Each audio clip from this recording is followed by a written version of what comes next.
하늘에 계신 우리 아버지,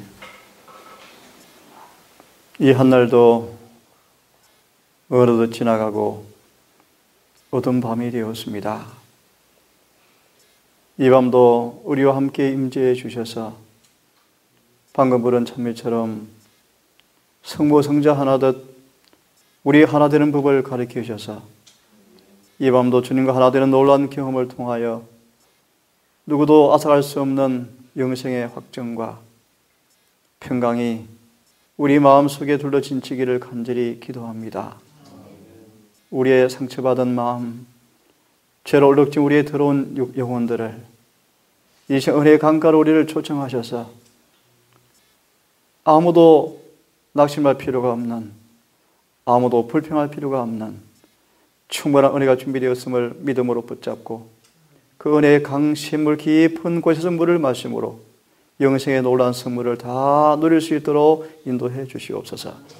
이 한 시간 다시 한번 승리의 기조의 전곡을 같이 배우러 나갈 때 우리 하나님에 대한 믿음을 강하게 담대하게 갖게 하시고 자신을 바라보는 불신의 눈을 끊어버리고 하늘을 바라보며 주께 고정시키는 믿음의 시간 될 수 있도록 은혜 허락하여 주시옵소서. 예수님 이름으로 기도 올리옵나이다.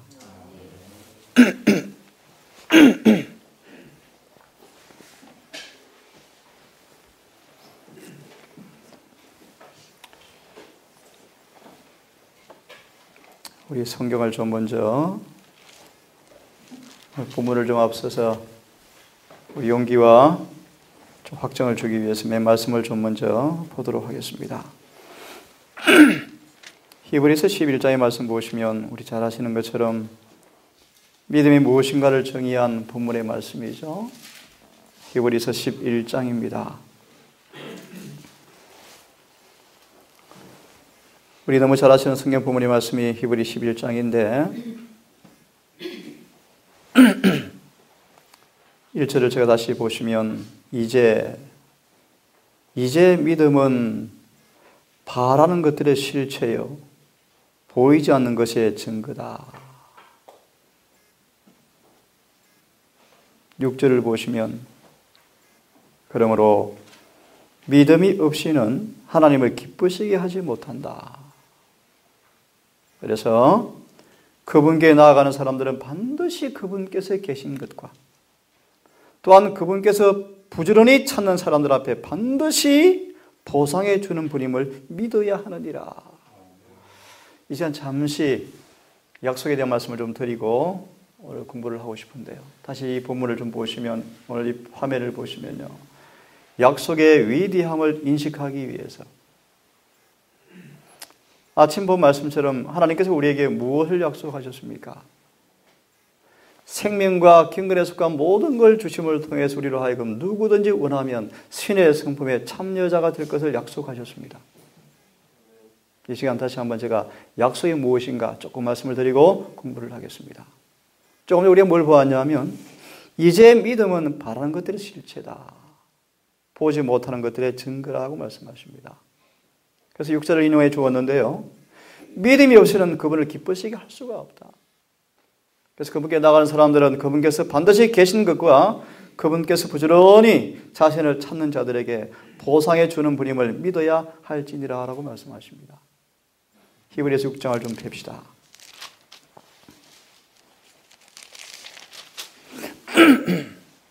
(13절을) 보시면 20절까지인데요. 히브리 6장 13절과 20절까지인데 하나님께서 아브라함에게 약속하셨을 때 13절로 20절의 제목을 붙여드리면 하나님의 절대 확실한 약속, 절대 확실한 약속. 13절을 다시 보시면 하나님께서 아브라함에게 약속하였을 때 하나님께서 아브라함에게 성경을 주었을 때 같은 말입니다. 성경이란 말은 약속이란 뜻입니다. 그 의미를 좀 말씀을 드릴 마음이 있습니다. 하나님께서 아브라함에게 뭘 주었습니까? 약속을 주었어요. 뭘 주었다고요? 성경을 주었어요. 성경. 그래서 선철아, 성경이 영어로 뭔 뜻이야? 은약. 그죠? 카비넌트, 카비넌트. 그 말의 의미를 말씀드릴 거예요. 미리 말씀을 드릴게요. 성경, 약속이라는 뜻이 무슨 뜻인가? 간단히 말합니다. 하나님께서 목숨 걸고 지켜준다는 뜻입니다. 누가요? 그분께서요. 이걸 믿어야 할지니라. 조금 구체적으로 말씀을 드릴게요. 이 아브라함에게 약속하였을 때 더 큰 일을 두고 맹세할 수 없으므로 자신을 두고 맹세하여 가로되라고 쭉 말씀하시면서 17절을 보시면 이러므로 하나님께서도 약속의 상속자들에게, 상속은 언제 효력을 발생합니까? 선철아? 죽어요. 그걸 염두하고 답을 하십시오. 하나님께서 약속의 상속자들에게 약속을 뭐 했다? 상속했다. 뭔가 의미가 있죠? 선철아, 그지? 대답을 해보시겠죠? 좀 이따가 자신의 계획이 불변함을 더 풍성히 부어주시려고 그 일을 맹세로서 확정하셨다. 약속의 불변함을, 약속을 상속자들 앞에 확실히 상속해 준다는 사실을 맹세로 뭐 하셨다? 확정하셨다. 어떻게 해요? 18절의 말씀 보시면 우리에게 앞에 놓인 소망을 붙잡으려고 피난처로 도피한 우리가 하나님께서 거짓말할 수 없는 이 두 가지 불변하는 것으로 말미암아 확고한 안위를 얻게 하려 하십니다. 이 두 가지 변치 못할 사실, 너무나 확실한 분명한 절대적으로 약속한 맹세한 이 두 가지 불변의 것이 뭔지 아시죠? 옛 언약과 새 언약을 가리켜요. 공통점이 무엇입니까? 죽음이요, 죽음. 예수께서 오시기 전에 그분께서는 당신의 약속이 불변이며 절대적으로 분명한 사실을 짐승의 피를 흘림으로 약속하셨고, 신약에 오신 그분이 친히 목숨을 십자가 위에 내어놓으심으로 약속하셨다. 그래서 옛 언약과 새 언약을 가리켜요. 한마디로 말합니다. 하나님께 우리 앞에 자신의 약속을 믿고 피하여 오는 사람들 앞에, 예컨대 우리가 누구한테 물려서 죽어갖고 도망 다녀야 되죠? 마귀죠, 마귀. 마귀한테 물렸습니다. 마귀 우리 맹렬히 추격하고 죽이려고 합니다. 이런 우리에게 그분께 돌아가면 그분이 말씀하시기를 우리 죄를 사하시고 우리를 사하실 뿐 아니라 깨끗게 한다는 사실을 믿고 그분께 도피하는 사람들 앞에, 누구든지 도피하는 사람 앞에 그분이 약속은 분명한 사실을 맹세로 보증하셨다. 두 가지입니다. 뭐로요? 짐승의 피와 자신의 피로 보증했다 뜻입니다. 이것을 두 낱말로 성경이라 뜻이 성경. 그래서 성경이라 뜻은 다시 말합니다. 누구든지 예수 그리스도를 개인의 구주로 영접하면 아버지께서 독생자 아들의 목숨을 내어놓고 다 지켜준다는 피로 쓴 맹세문이 성경이에요. 그러면 여러분 깊이 인지하세요. 두 가지 의미가 있습니다. 하나님이 거짓말장이든지 여러분이 거짓말장이든지 둘 중에 하나밖에 없어요. 무슨 말인가 하면 내 삶 속에 내가 말씀을 따라 살지 못하면 여러분이 거짓말장이들이에요. 만약에 이 말씀을 따라 살 수 없는 것이 분명하다면 하나님은 거짓말장이에요. 두 가지 말고 다른 것이 없어요. 하지만 분명한 사실은 주님은 거짓말할 수 없는 분이셔요. 무슨 말인가? 성경대로 살 수 있어요. 그것이 약속이라는 뜻이에요. 그 일을 뭐 하셨다? 피로 인쳤다. 수많은 짐승들이 피를 흘리면서 좀 한 장면을 보겠습니다. 나아가서 그분 자신이 피를 바침으로 이 약속이 너무나 분명하다 좀 믿어라. 그래서 누구든지 이처럼 사랑하였으므로 그분의 사랑을 진심으로 믿고 그분을 개인의 구주로 영접하면 누구든지 멸망치 않고 구원한다. 라고 뭐 하셨습니까? 맹세했어요, 맹세. 그런데 이런 말씀이 있어요. 그런데 많은 사람들은 스스로 사탄의 올무에서 노연할 능력이 없다고 느끼고 있다. 많은 사람들은 자신의 결정과 결함은 고침받지 못할 것이라고 불평하고 있다. 믿음이 있습니까? 없습니까? 없어요. 주님을 바라보시기 바랍니다. 그분은 절대적으로 약속하셨어요.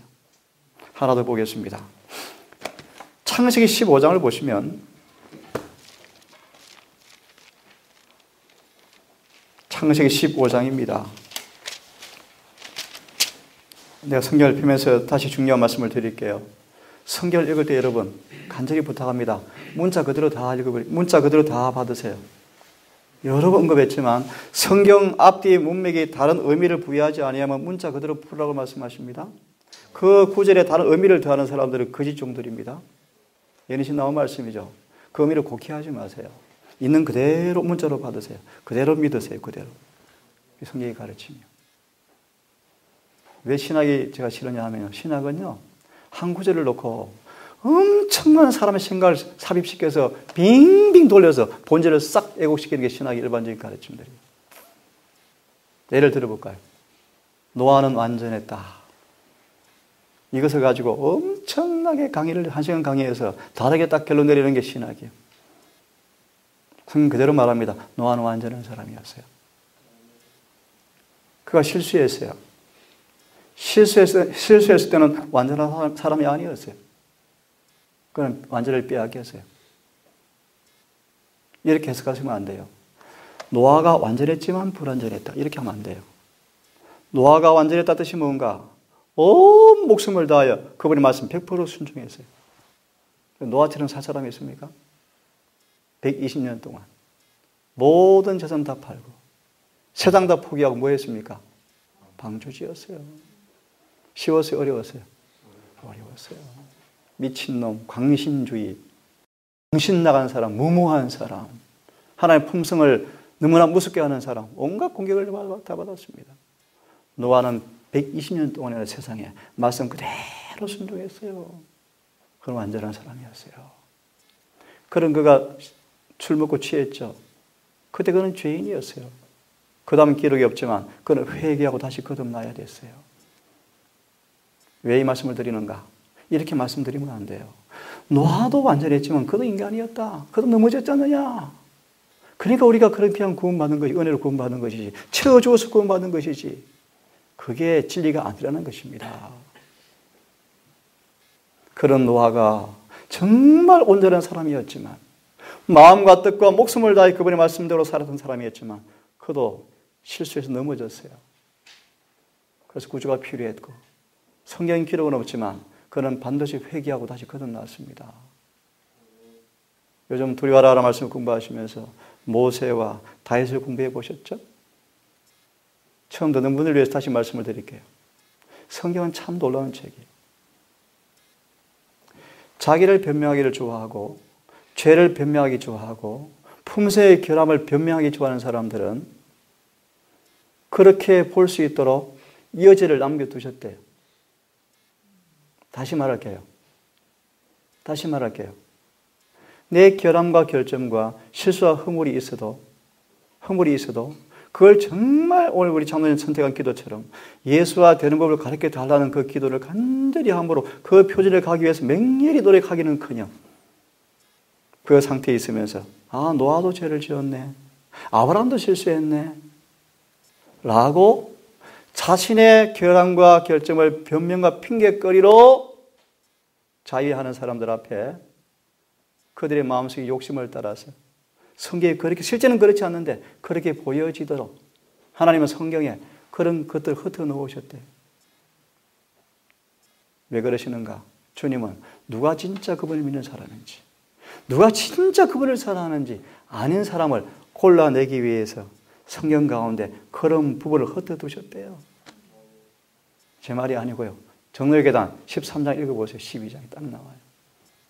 성경이 기가 막힌 책이에요. 성경은요. 거짓말 탐지기, 오류 탐지기, 알고 가라지 탐지기요. 탐지기 성경이요. 조금 말이 길었는데 성경을 예수 십자가를 통해서 성경을 보기를 바랍니다. 아침에 보았죠. 믿음의 덕을 더하는 성화의 경험 없는 사람들은 왜 우리를 죄에서 구원하시는지를 뭐하고 있는 사람들이다? 잊어버리고 있는 사람들이다. 왜 주님께서 우리를 과거의 죄에서 건져내었습니까? 왜 애굽에서 건져내셨습니까? 한마디로 말하면 다시는 애굽 사람처럼 되지 않게 하려고 그렇습니까? 그런데 광야에서 뭐 합니까, 그들이? 맨날 애굽짓하고 살아가죠. 다시 말합니다. 왜 애굽에서 건져내었습니까? 너무너무 사랑하셔서 다시는 애굽의 종이 좀 되지 말라. 내 아들이 좀 되라. 그래서 광야로 인도하셔서 아들 되는 법을 가르치는데 싫어합니다. 왜요? 아들 되는 법을 배우는 것은 조금 극기가 필요하고 인내가 필요하고 희생이 필요하고 믿음이 필요하거든요. 됐습니까? 근데 그들이 광야 와서도 뭐 합니까? 몸은 교회에 와 있는데 마음은 애굽짓하고 살아갑니까? 그래서 다 가나안 땅을 소망을 두고 부활을 소망을 두고 잠잤다 그랬습니까? 아니요. 다 멸망을 당하였느니라고 멸망을 당했다고 말씀하십니다. 자, 다시 봅니다. 성경을 보실 때 여러분 다시 강조합니다. 이 말씀 어디 나오냐면 쟁투학원의 말씀 보시면 신앙의 기준 성경에 대한 챕터를 보시면 딱 나와요. 성경은 앞뒤 문맥을 통하여서 그 단어가 다른 의미를 부여하지 아니하면 문자 그대로 풀어라라고 말씀하셨고 비유와 상징으로 주신 것이 아니하면 절대로 다른 의미를 첨가시키지 말라고 말씀하신 것이 성의 음성이요. 그러면요 어떤 일이 오는 줄 아셔요? 저는 확신해요. 성경 본문에 대한 해석은 똑같아져요. 그게 바로 진리예요. 진리. 대쟁투에 어디 나오냐 하면요 믿음의 기준이 되는 성경 1649페이지를 보시면 제가 읽어드릴까요? 굉장히 중요한 말씀입니다. 굉장히 중요한 말씀이요. 어디 나오냐 하면 599페이지예요.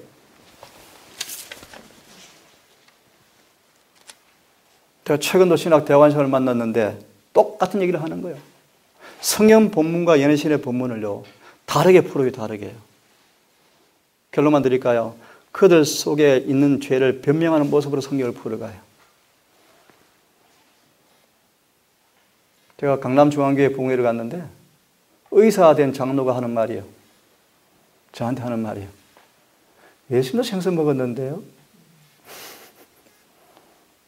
직설적으로 말씀드렸어요. 장로님, 고기 드시고 싶죠? 드시고 싶으시죠? 속이지 마십시오. 예수님을 그렇게 사랑하십니까? 그렇게 예수님 따라 살고 싶으십니까? 그러면 그분 말씀을 순종하세요. 그 예수께서 말씀하시기를, 그 예수께서 예수의 증거를 통해서 말씀하시기를 계란까지 끊으시래요. 하나 더 첨가할까요? 예수께서 12제자에게 생선을 주신 까닭은 그들의 식욕의 만족이 아니었어요. 밤새도록 지치고 피곤하고 너무 시장한 상태에서 그 당시 가장 가난한 평범한 사람들이 먹는 일상의 음식이었어요. 오늘 우리 교인들이 먹는 고기는요, 먹고 싶어 먹는 거예요. 속이지 마세요. 육신의 정욕이요. 어디 그걸 갖다 댑니까? 그죠? 입을 딱 닫으시고요. 속이시면 안 돼요. 겸손한 사람들은 무엇이 진리인가 알 수가 있어요. 집사님 그렇죠? 집사님 교인들 고기 많이 드시죠? 네. 목회자까지 고기 엄청 먹어요. 엄청 먹어요. 제가 연합회장이면 사표 다 쓴다 그랬죠. 제가 다 쫓아내버리죠. 왜요? 양들을 거짓말로 인도하니까요. 자, 다시 보세요. 599페이지요.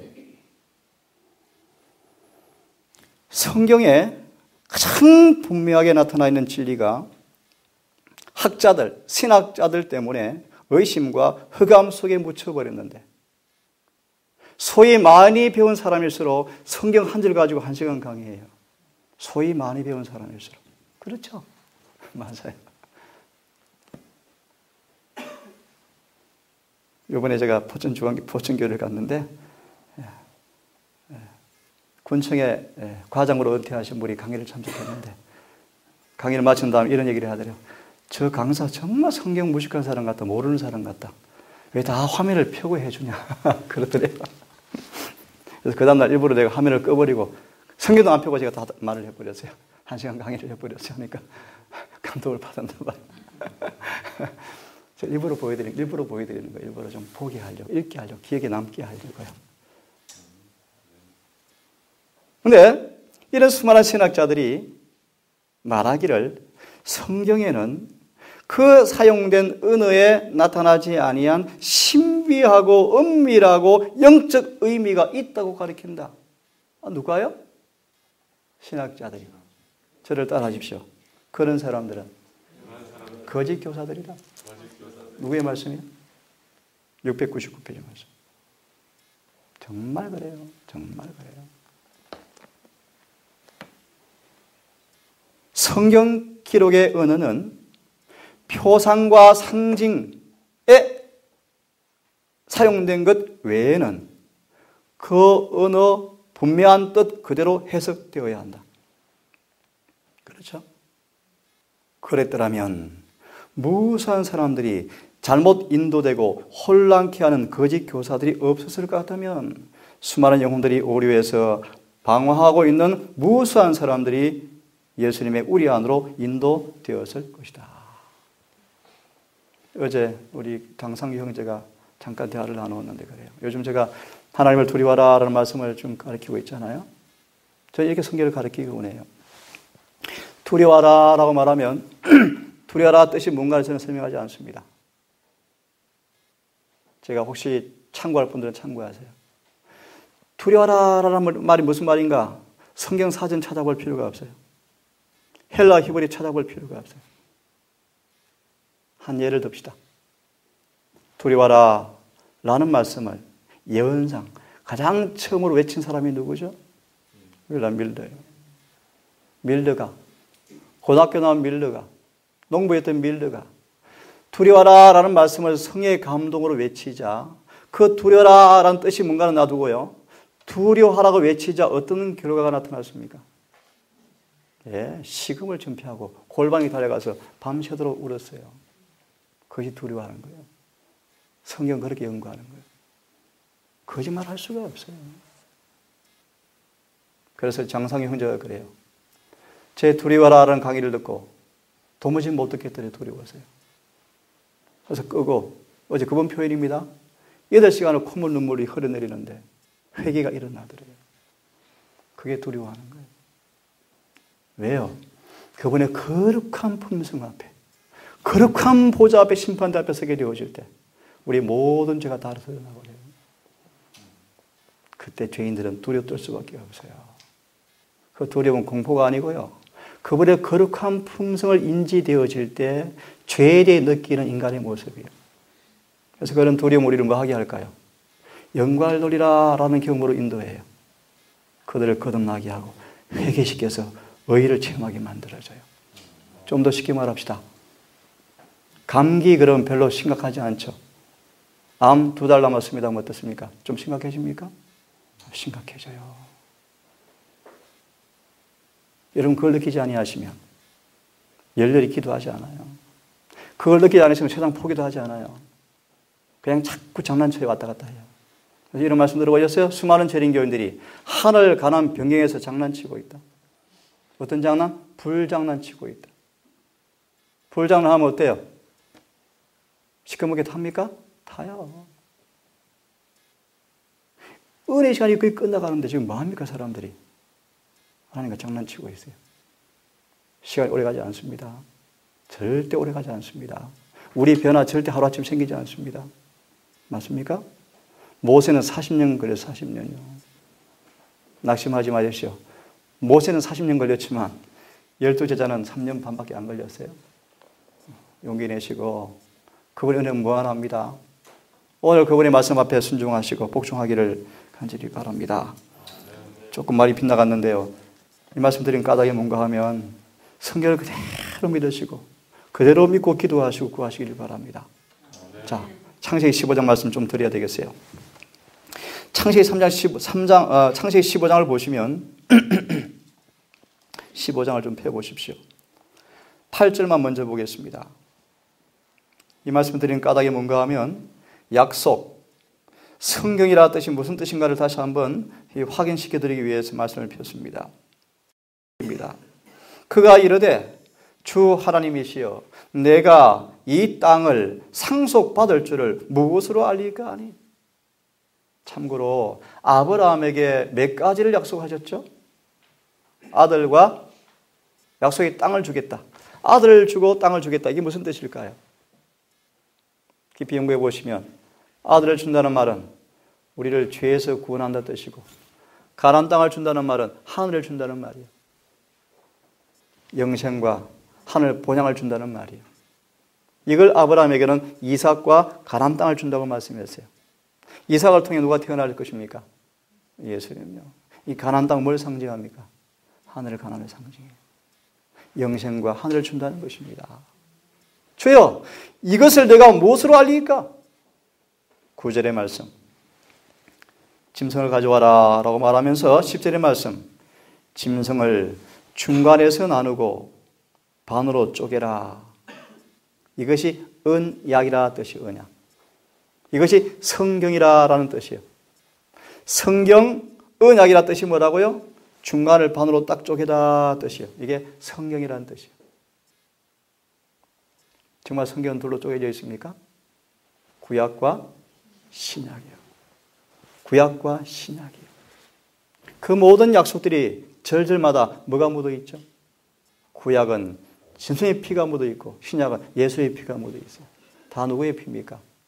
그분의 피요. 무슨 뜻이죠? 모든 성경의 약속은 그분의 목숨을 담보로 내어놓는 것입니다. 이해됐습니까? 15장 마무리합시다. 둘을 쪼개어 놓고 쭉 넘어갑니다.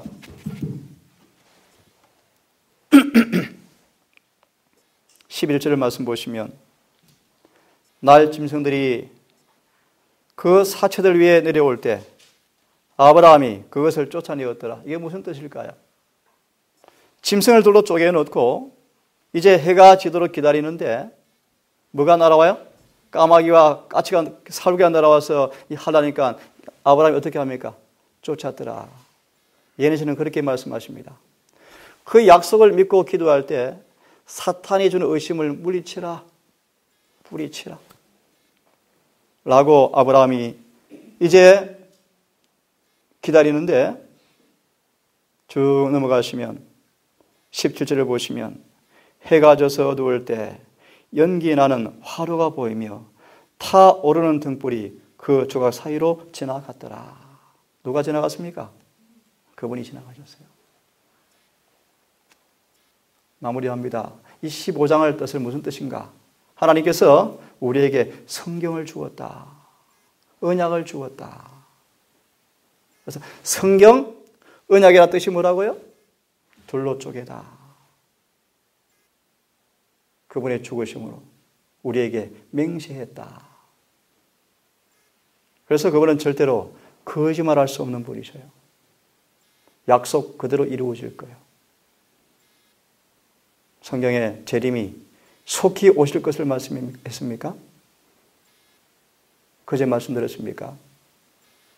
정말 주님께서 왔을 때 대부분의 신자들이 우리가 생각했던 것보다 주님께서 빨리 왔다고 이구동성으로 외친대요.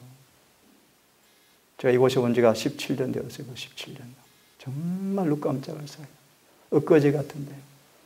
참 꿈만 같은 시간을 제가 보냈어요. 꿈 같은 시간. 근데 너무 두려워요. 17년 동안. 여러분에게 100년을 주면 변화될까요?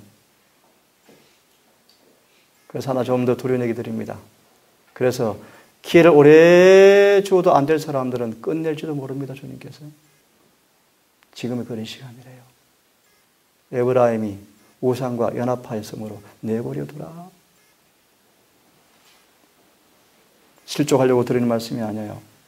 사실이요, 사실. 그러므로 이 은혜 시간 동안을, 이 대속죄를 여러분 정말 시간을 사서 얻으시고 장로님 선택한 찬미처럼 예수와 같이 되는 법이 뭔가를 배우시고 그분과 하나 되는 법을 배우셔서 이 은혜 시간 동안에 그 경험을 하는 그 일에 헌신을 다하시는 우리 모두가 되기를 간절히 바랍니다. 시간이 많이 흘러버렸는데요. 여러분 약속을, 말씀을 그대로 믿으시고 자신의 나약함, 자신의 불완전함, 결함을 잊지만 그 약속을 붙드시고 능력을 구하셔서 그분의 약속이 불변이라는 사실을 체험하시는 기쁨을 누리기를 간절히 바랍니다. 조금 진행하고 마칠게요. 마이크가 영 안 좋네요. 다시 좀 읽습니다.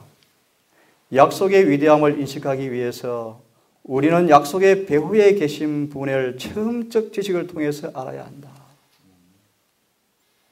이 체험의 지식은 말입니다. 제가 이 집을 지을 때 그랬거든요. 기적을 엄청 경험해서 기적을요. 근데 그런 것은 별거 아니에요, 여러분. 별거 아니에요. 귀신을 내어줬고, 제가 죽어가는 환자도 기도로 살려본 일이 있습니다. 그 별거 아니에요, 여러분. 제 생활을 주님께서 20년간 저를 생활비를 주셔 주님께서요. 그것도 별거 아니에요. 별거 아니에요. 믿음이 없는 사람도 그 일을 할 수 있어요. 그것이 구원이 아니에요, 여러분. 그것이 구원이 아니에요. 이스라엘 백성은 40년간 구름 기둥과 불 기둥의 경험을 했지만 멸망받아 버렸어요. 믿음은 그것이 믿음이 아니에요. 믿음은 성경 그대로 살고 그대로 믿고 그래서 성경 말씀 그대로가 이루어지는 것이 믿음이에요. 이 믿음이 없는 사람들은 심각합니다. 심각해요. 그래서 침례왕 같은 사람은요. 한 번도 기적도 그분의 능력도 그분의 설교도 이적도 눈을 본 적이 없어요. 오직 침례요한은 30년 그의 생애를 마치는 마감 시간까지 기록된 말씀밖에 없었어요. 이것이 진짜 믿음이에요. 그래서 앞으로 이럴 효험령은 이 믿음을 실험하는 모습이에요. 생계의 모든 방도가 끊어지고 내가 의지할 것은 하나도 없는 그 순간이 올 것인데 그때를 위해 지금 여러분 믿음으로 사는 연습을 지금 하지 아니하면 절대로 설 수 없어요. 절대 설 수 없어요. 지금 믿음으로 사는 연습을 하는 우리 모두가 되었으면 좋겠습니다. 우리 어떤 준비를 하고 있는 사람들입니까? 불멸을 위해서 준비하는 모든 사람들에게. 오늘 잠깐 제가 감기 때문에 목욕탕을 갔다 왔는데요. 노인들이 여러 분 계셨는데 가만히 바라보면서 마음이 울적해졌어요. 저게 인생이구나. 조금 심한 말로 원숭이처럼 변해가요. 원숭이처럼. 죽을죽하고 배는 나오고 얼굴은 다 주름으로 머리는 하얗고 허리는 구부러지고 죽을 사람들이잖아요. 이제 곧. 여러분 어떻습니까? 하지만 불멸을 위해 준비하는 사람들은 모든 이에게 베드로서 1장에 나오는 말씀은 최상의 가치가 있다. 그는 통일하게 귀한 믿음을 가진 사람들 앞에 이렇게 선포하고 있다. 그것이 베드로서 1장 1절로 13절의 말씀입니다. 불멸을 위해 준비할 수 있는 모든 영생의 보험증권을 우리 손에 주셨다. 그 보험증권팀의 약관대로 우리가 하면 누구든지 영생을 주시겠다. 그 약관을 요약하면 무엇입니까? 약관을 딱 정리하면 부르심과 택하심을 굳게 하라. 부르심과 택하심을 굳게 하면 절대로 넘어지지 아니하고 영생을 주시겠다. 보험 타려면 준기야 보험 증서 약관대로 해야 돼? 해야 돼요. 안 하면 보험 탈 수 없어요. 영생도 마찬가지예요. 영생도 조건이 있어요. 믿음과 순종으로 사셔야 돼요. 그래서 베드로의 권고는 영생을 위해 투쟁하는 모든 사람에게 가장 가치가 큰 훈계이다. 공부할 본문의 말씀이요. 2절을 봅니다. 하나님과 우리 주 예수를 알므로 은혜와 평강이 너에게 더욱더 많을지어다. 이런 고백들을 가끔씩 합니다. 예컨대 신학신도가 같이 말씀을 공부해 보면 이런 고백을 해요. 아니 이 성경이 이런 뜻이 있는 줄 이제 알았습니다. 그런 고백을 자주 해요. 선처리 적이 있지만 제가 설교법을 배울 때 이렇게 배웠어요. 성경 한 본문을 택해놓고 한 두 구절 딱 주제 성경 구절을 얹어놓고 이 주제 성경을 통해서 내가 뭘 설교할까를 먼저 정하고 예화를 찾고 첫째, 둘째, 셋째를 넣고 예화의 삽입을 넣고 결론을 지어서 교훈 주는 설교법을 꽤 많이 공부했어요. 한 학기 동안. 제가 이런 말씀 왜 드리냐 하면 제가 성경을 같이 연구하고 가르치면서 성경 모든 구약과 신약 성경은 우리에게 누구를 가르쳐 주는가? 예수님이 어떤 분이신지, 그분이 믿는 자에게 무엇을 해주는 분이신지, 우리가 그분을 믿을 때 어떤 일이 생겨나는 것인지, 그 일을 체험하기 위해서 우리가 어떻게 해야 할 것인지를 다 가르쳐주는 책이 성경이에요. 성경 그저 좋은 책, 그냥 교훈 주는 책, 감동 주는 책이 아니에요. 우리를 철저하게 죄에서 벗어나게 하셔서 예수님 닮게 해서 하늘에 가게 하는 구원의 책이 성경이에요. 성경은 오래 사는 방법 가르치는 책도 아니에요. 건강하게 사는 방법을 가르치는 책도 아니에요. 영생을 얻는 방법을 가르치는 것이 성경이에요. 그러기 위해서는 여러분, 이 본 성경 구절처럼 예수를 정말 깊이 아셔야 돼요. 그러기 위해서는 성경을 깊이 연구하셔야 되는데 조금 있겠습니다. 하나님과 우리 주 예수를 알므로 은혜와 평강이 너희에게 더욱더 많을지어다. 은혜와 평강. 은혜의 결과가 평강이요, 평강. 평강이라는 뜻을 여러분 이해하시죠? 율법이 이루어졌다 뜻이에요. 율법이 이루어졌다 뜻이 평강이라는 뜻이에요. 뭐가 임하면요? 은혜가 임하면 율법이 이루어져요. 좀 더 쉽게 여러분 속에 예수의 놀라운 사랑이 처음 되어지면 세상 흥미 없어져요. 예수의 사랑이 처음 되어지면 자존심 녹아져 버려요. 그 뜻입니다. 그때 평안이 와요. 평안이. 우리가 결코 실패하지 않으리라는 확신할 수 있는 행로가 여기 있다. 그리스도인의 믿음을 얻는 데 있어서 더하기법에 따라서 행하는 사람들 앞에 하나님께서 그들에게 성경의 은사들을 허락하시는 데 있어서 곱하기 방법으로 일하신다는 것을 확신할 수가 있다. 참 감사하죠? 우리 농사를 지어보면 알잖아요. 옥수수 하나 심으니까 대충 2,000개가 맺혀, 2,000개. 얼마나 축복을 주시나? 선처럼? 응? 제가 우리 벼를 한 40kg, 50kg을 이렇게 타종해서 모를 심어서 넘었는데, 그냥 대충 매상감으로 한 40개 나왔나, 성준아? 40개. 몇 배입니까? 40배. 참 놀랍죠? 정직하게 농부가 땅을 갈고 씨를 뿌리면 주님은 믿음으로 뿌린 사람 앞에 가을에 어떤 추수를 응답하십니까? 곱하기 정도가 아니죠. 이 본문의 말씀은 우리가 정직하게 정말 받은 빚대로 그분의 품성 형성에 있어서 이 계단처럼 계단대로 정직하게 겸손하게 더하기법을 따라서 성실히 행할 때 주님은 우리에게 뭐 하시겠다고요? 곱하기법으로 도와주시겠다. 그래서 그제 이런 분이 그런 말씀을 하시더라고요. 1월 봄이 내려지는 그 와중에 늦은 비가 올 텐데 늦은 비가 내린 이후에 말씀을 전할 때 이 우리 밖에 있는 양들이 돌아올 텐데 우리 밖에 있는 양들은 재림 교인들이 수십 년 배운 것을 3주 만에 배운다는 말씀이 죄 내시네. 하나님 곱하기 법입니까? 엄청나죠. 근데 그 이유가 사실이 있어요.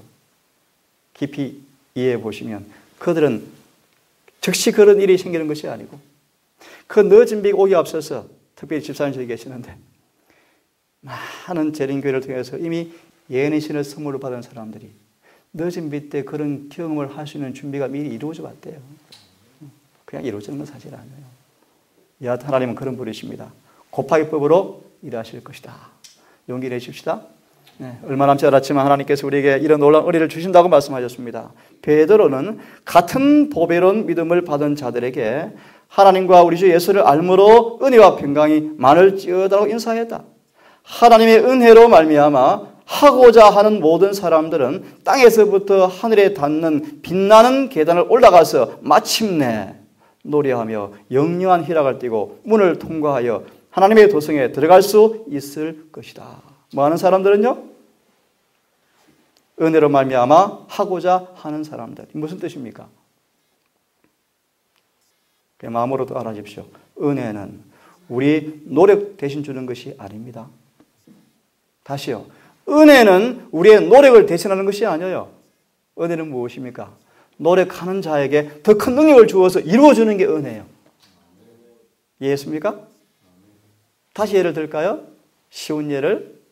다니엘이 뜻만 정하고 있었습니까? 아니에요. 결심만 했습니까? 아니에요. 그 뜻과 결심은 누가 세웠습니까? 본인이 세웠어요. 친구들 기억하세요. 다니엘이 왜 이런 뜻을 세웠는지. 거룩한 성경을 연구하니까 거룩하게 살고 싶어요. 쉽게 말하는 것입니다. 거룩한 결심이 생겼어요. 이것도 은혜입니까? 하나 이게 결론 좋습니다. 수많은 사람들은 이 단계에 하다가 멸망한대요.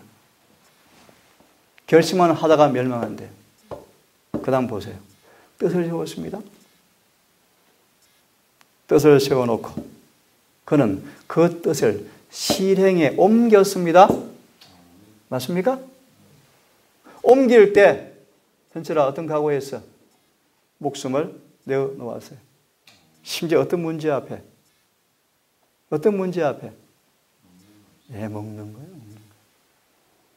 이 먹는 것이 하찮은 것인 줄 아십니까, 여러분? 그렇게 이해하지 마세요. 성경 어떤 말씀도 하찮은 것이 없어요. 영생과 다 직결되어 있어요.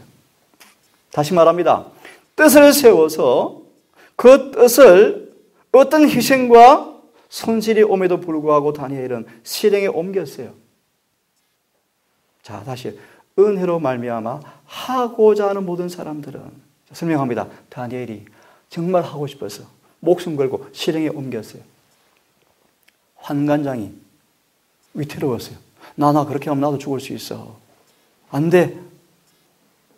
그런데 그렇게 뜻을 정하고 행동에 옮기자, 정말 하고자 하자, 성령께서 오셔서 환관장의 마음을 싹 바꾸어 놔버렸어요. 이 뜻이에요. 요단강이 창일해서 발만 내디뎌도 떠내려갈 수밖에 없는 무서운 강물이 흘러가는데 주님 이렇게 말씀하셨어요. 법궤를 어깨에 메고 가만히 있으라 갈라줄게 그렇지 않았어요. 내가 법궤를 메고 찬미를 하고 내 발을 믿음으로 물속에 뭐하면? 내디디면 뭐가 필요합니까? 믿음이 필요하죠. 다시 말합니다. 하나님의 은혜로 말미암아 하고자 하는 모든 사람들은 땅에서부터 하늘에 닿는 빛나는 계단을 올라가서 5절과 8절의 말씀이죠. 믿음의 덕을 주 계단을 잘 올라가서 승화의 계단을 올라가서 마침내 노래하며 도성에 들어갈 수가 있게 될 것이다. 이 말씀을 다시 마무리합니다. 예수를 알아갈 때 그분께서 우리를 이 빛나는 계단에 올리기 위해서 계단마다 준비되어진 은혜를 바라보면서 정말 열렬하게 사모하고 열렬히 원하면서 온 마음을 다해서 그 말씀 앞에 마음을, 행동을 결심하고 행동에 옮길 때 그 은혜가 우리로 하여금 이 계단을 잘 올라가서 마침내 승화되어서 하늘에 들어갈 수 있도록 해준다는 그런 말씀인 것입니다. 한 포즈를만 더 보고 마무리하겠습니다. 그의 신기한 능력으로 질문을 좀 드릴까요? 그 예수님의 신기한 능력은 무엇을 통해서 우리 앞에 오죠? 그의 신기한 능력이 우리에게 어떤 수단을 통해서 실현되어집니까? 무엇을 통해서요? 진리의 말씀이요. 사복음서를 보시면 예수께서 병자를, 죽은 자를, 바다를, 풍랑을, 귀신을 다 뭐로 내쫓습니까? 말씀의 능력이죠. 말씀의 능력이죠. 그래서 그분의 능력은 말씀 안에 들어있어요. 네, 어제도 일부러 대봉홍시 감 그 씨를 또 반으로 쪼개봤거든요. 역시 그 안에 대봉 그 씨의 대봉 그 안에 있는 그 씨는요, 좀 길게 생겼더라고요. 단갑씨를 잘라보면요, 예쁘게 동그랗게 이게 나무가 있어요. 나무가 들어있어요. 근데 대봉씨를 잘라보니까 그 안에 그 나무가 그 씨 잘라면 안에 나무가 있죠? 있어요. 좀 길더라고요, 대봉처럼. 기가 막히대요. 누가 8장의 말씀, 예리신 말씀 보시면 말씀 속에 씨가 들어있다, 씨가. 이 말씀이 여러분 속에 심겨버리면 뭐가 심기는 것입니까? 씨가 심겨지는 거예요. 그 씨 속에 뭐가 있습니까? 예수의 생명이 들어있어요. 예수의 품성이 들어있어요. 그러면 이 믿음이 경험되었다 뜻이 뭔가?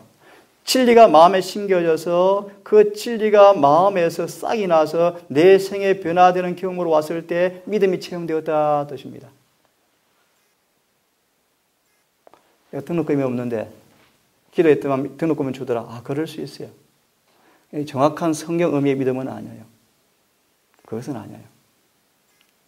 정말 성경상 믿음은 진리 그대로 믿고 마음을 따라 굴복하니까 이 성경 진리가 그대로 내 삶 속에서 이루어지는 게 믿음의 확실한 증거예요. 그래서 우리 베드로의 책에서는 그러시잖아요. 수많은 병자들이 와서 좋아지는데 믿음이 없어요. 회개하지 않아요. 그래서 별로 재미를 못 느낀대. 별로 재미를 못 느낀대. 주로 사람들이 관심이 어디에 있습니까? 병 낫는 것만 있어요. 병 나으면 또 불순종해요. 대부분 사람들. 자, 신기한 능력으로 생명과 경건의 습관 모든 걸 주셨으니 이는 자기 영광과 덕으로서 우리를 부르신 자를 알므로 말미암음이라. 한번 같이 읽고 저녁 예배를 마무리 좀 하겠습니다. 같이 읽어보겠습니까? 아는 것을 통해 시작. 아는 것을 통해 그분의 신성한 권능이 생명과 하나님의 성품에 속한 모든 것을 이렇게 번역해 놓았습니다. 제가 읽습니다. 우리는 우리의 구조와 같이 하나님께 봉사하기 위해서 세상에 존재한다. 우리는 품성으로 하나님을 닮고 봉사의 생애로서 그분을 세상에 나타나기 위해서 살아간다. 봉사가 뭡니까? 봉사가. 그분의 품성을 드러내는 게 봉사예요. 그런 의미에서 여러분, 봉사의 참 적은 모습 가운데 하나가 뭡니까? 내 집에 오는 과객 하나까지 친절한 모습으로 냉수 한 그릇 떠주는 것도 봉사래요. 단 조건이 있습니다. 그 봉사 속에 뭐가 드러나는 거죠? 그분의 품성이요. 이게 봉사예요. 다시 봉사가 뭔가? 내 마음속에 들어온 말씀을 그대로 살아가는 게 봉사예요. 봉사. 그 봉사의 모습이 다양합니다. 어떤 사람은 돈 버는 모습이에요. 왜 돈을 벌죠? 봉사예요. 봉사. 왜 밥을 하죠? 봉사예요. 그게 바로 청지기의 상이라는 것입니다. 청지기. 그래서 다양한 은사를 가지고 농부는 농부에서 학생은 학생에서 살아가지고 성실을 다하면서 그 모든 삶 속에서 그들은 그분의 품성을 드러내는 것이 봉사의 모습이에요. 이게 은사의 모습이에요. 하나님과 동역자가 되어지고 그분을 닮아가고 그분의 품성을 나타내기 위해서 우리는 그분을 올바르게 알아야 한다. 그렇습니까? 올바르게 알아야죠. 예를 들면 예수님이 어떤 분이시고 그분의 사명이 무엇이며 그분이 왜 지금 하늘 성소에서 중보하시는지에 대해서 이해를 못하니까 사람들은 자기식으로 구원을 정의해요. 맞나요? 다시 말합니다. 예수님을 잘 알지 못하니까 자기식으로 구원이 무엇인가를 정의하고 살아가요. 그러시면 안 돼요. 성경 그대로 믿고 이해하고 가르치시고 받아들이셔야 돼요. 우리 준기가 좀 그랬었죠. 좀 갈등을 많이 하고 방황을 했었죠. 근데 본인의 말이요. 다시 NC를 검토해 보니까 맞대요. 맞아요. 이제 그렇게 사셔야 돼요. 그게 믿음이에요. 그래서 하나님을 아는 것이 모든 참 교육과 모든 참 봉사의 기초이다. 그것은 유혹을 방지해 주는 유일한 참 안전책이다. 그것만이 우리를 품성에 있어서 하나님과 유사하게 만들어 줄 수가 있다. 이렇게 오늘 마무리하겠습니다. 조금 다른 말씀 많이 드렸는데요. 여러분, 이 성경 말씀이 우리에게 너무나 먼 것을 느낄지 모르지만 그분이 우리에게 약속을 주었습니다. 약속을요. 이 약속이 무엇인가를 말씀을 드렸습니다. 약속을 그대로 믿기를 간절히 바랍니다. 믿고 구하시고 기도하세요. 자신을 바라보지 마시고 어떤 죄인도 구원하시겠다는 약속을 붙드시고 말씀대로 믿으시고 말씀대로 순종하는 여러분 되기를 바랍니다. 오늘 이렇게 마무리하겠습니다. 기도합시다.